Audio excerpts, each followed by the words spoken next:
बोला साहेब.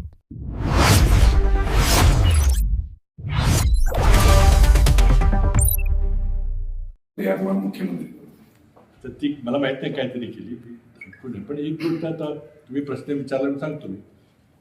त्यांच्या पिताजींना आम्ही काँग्रेसमध्ये घ्यायचा प्रयत्न केला. मी मुख्यमंत्री असतो गोपीनाथ. आमचं सगळं ठरलं. सोनिया गांधींची परवानगी घेतली. त्यांनी माझ्याकडे मत मागितलं की मला मी राजीनामा द्यावा लागेल मला खासदारकीचा, पण मला मंत्री करा कारण मला निवडणूक लढावी लागेल. आणि दोघं म्हणजे भाजपची नागपूरची दोघं आहेत ते मला काही निवडून देणार नाही.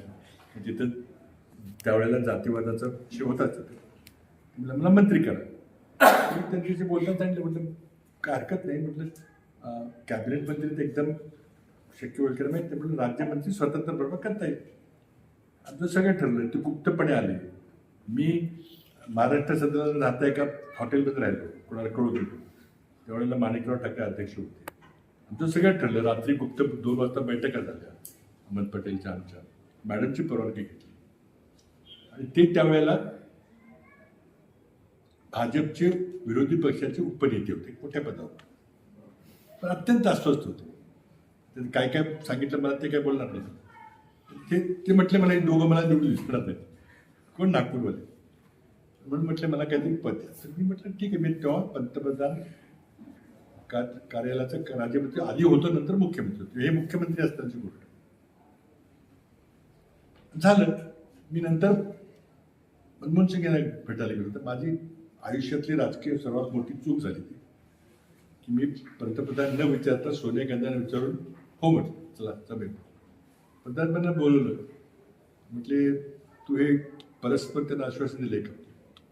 लगेच लक्षात आलं. म्हटलं हो नाही मी मॅडमला विचारलं पण तुम्हाला विचारायचं चुकत झाली नाही. तर म्हटले एका भाजपच्या सत्ताधारी विरोधी पक्ष गटनेत्याला आपल्या पक्षात घेऊन त्याला मंत्री केलं ती लाच दिल्यासारखे मी बिलकुल करणार नाही. पहिल्यांदा ते माझ्यावर रागवले. मला डोक्याला मी हात लावला. म्हटलं काय किती मोठी चूक आहे. आणि मग नंतर आलो. म्हटलं तर काय मार्गच नाही ना. विचारायला पाहिजे होतं ना. माझी मोठी चूक झाली. शेवटी मंत्रिमंडळ करायचा अधिकार कोणाचा असतो? सोनिया गांधींनी मान्यता दिली ठीक आहे, पण शेवटी मंत्रिमंडळ ते करतात.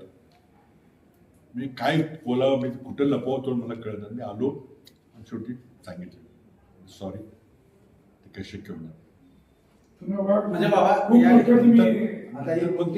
फक्त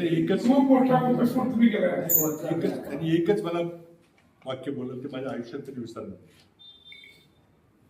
ते मला म्हटले तुम्ही माझा राजकीय खून केला. तुम्ही माझा राजकीय खून केला होता. वस्तुस्थिती होती. कोणी बोललो नाही. काय बोललो काही ठिकाणी पण वस्तुस्थिती. पंकजा ताईंचं नाव काढलं म्हणून सांगितलं. ते मला माहित नाही. बाबा या बाबतीत सोनिया गांधींचं तुम्हाला ग्रीन सिग्नल असताना पंतप्रधानांनी नकार दिला. म्हणजे पक्षात पंतप्रधानांना तुमच्या किंमत होती. वारंवार असं बोलत होतं की सोनिया गांधींचं ऐकलं जातं. पक्षात घ्यायला सोनिया गांधींनी मान्यता दिली. त्या पक्षप्रमुख होते. मंत्रिमंडळ करायचा अधिकार पंतप्रधान. हा म्हणजे त्या पदाचा मान पंतप्रधानांचा तसं नाही. वरून यादी येईल देईल असं नाही. म्हणजे मला तो प्रसंग सांगावा असं युवकांना वाटतो. मोठी गोष्ट. मला इतकं म्हणजे मेल्यासारखं झालं की आपण काय केलं.